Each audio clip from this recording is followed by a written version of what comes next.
What's up? Eric here. Welcome back to the channel to talk about 4K, my favorite. And today,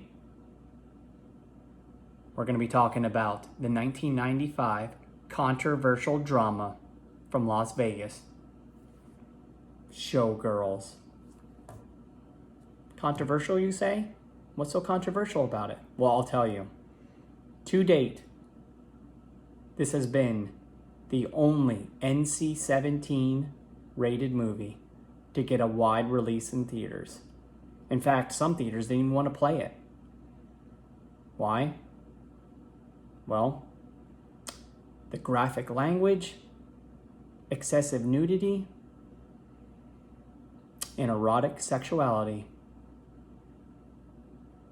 It was a bomb both critically and at the box office. It made like no money. But in the 28 years since its release, it's got a cult following. You couldn't talk about it before, but you can talk about it now. But make no mistake about it, this movie is vile and very racy. So you've been warned. I got one interest here, and that's the show. I don't care whether you live or die. I want to see you dance, and I want to see you smile. This movie was directed by Paul Verhoeven. You may know him from hits such as Total Recall, Basic Instinct, RoboCop, and one of my personal favorites, Starship Troopers. In fact, that was another cult following hit. I never saw this in theaters when it came out. In fact, I don't even think it came in any theater around here, but even if it did, I doubt I would be allowed. But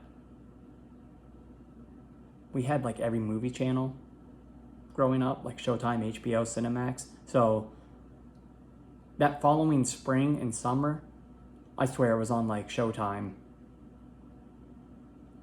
several times a week. So I pretty much watched it every time it was on there. I mean, why wouldn't I watch it when you're a teenager and you got a movie like this where you can see beautiful, young, naked women?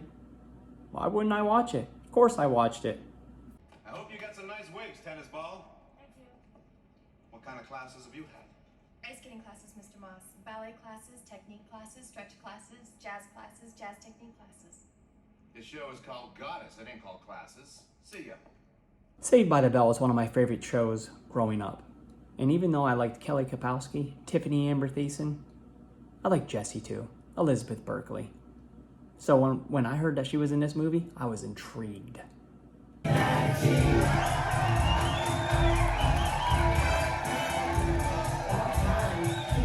It was taboo to discuss this movie when it came out, since it was so bad, but upon viewing it for the first time in probably 25 years, I thoroughly enjoyed it. Granted, I could do without a lot of the nudity and the exploitation of the women involved, but the inner workings of Las Vegas' #1 topless dance show was very interesting. Like I mentioned, the film has fared well over the years, developing a cult following that has since praised that movie.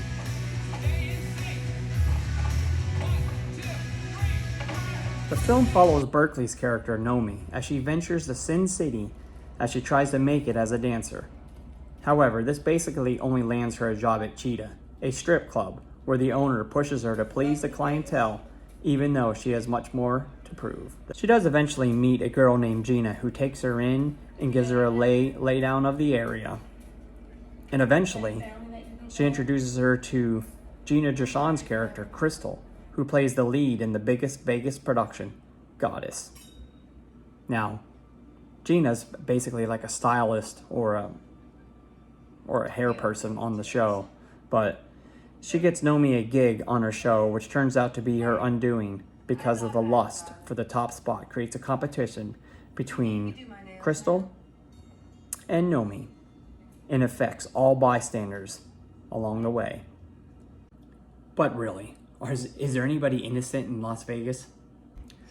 The film does have a very good cast, with in addition to Berkeley and Gershon, you also had Kyle MacLachlan, I hated his hair, Glenn Plummer, Robert Davey, and Alan Rakin, among others. I wouldn't say the acting was top-notch, but it was serviceable. I guess this movie was released before on 4K, but this is a new transfer from Vinegar Syndrome, which looks stunning. Never before have topless dancers ever looked so good. Skin tones look so natural and clean. Blacks look fabulous, and the lights of Vegas never shone so bright. It is presented in the wide CinemaScope 235:1. For a film that is 28 years old, it looks fabulous. Okay? Run them through the routine. Alright, you guys, everyone back up. Sound was delivered via the DTS 5.1 HD mix with crystal clear vocals, deep bass hits on the music with excellent use of the surrounds. Granted, it's a dialogue-heavy movie, but it still sounds great. Sure. There are a host of special features found on the second Blu-ray disc. These range from a commentary, a trailer, and almost 2 hours of documentaries that I probably won't watch. But they're good for people who want to know where the inspiration came from, and some more about the inner workings of the industry. This is a solid release. Even though it's a bit excessive in nudity and sexuality, I thoroughly enjoyed it. It's only 2 hours, 2 hours and 10 minutes, and it brought back memories of my teenage years. Do you need this? Maybe. Maybe not. I did. 7 out of 10. Well, that's it for today. Come back again for another 4K review. Make sure to like, subscribe, comment, and share, bruh.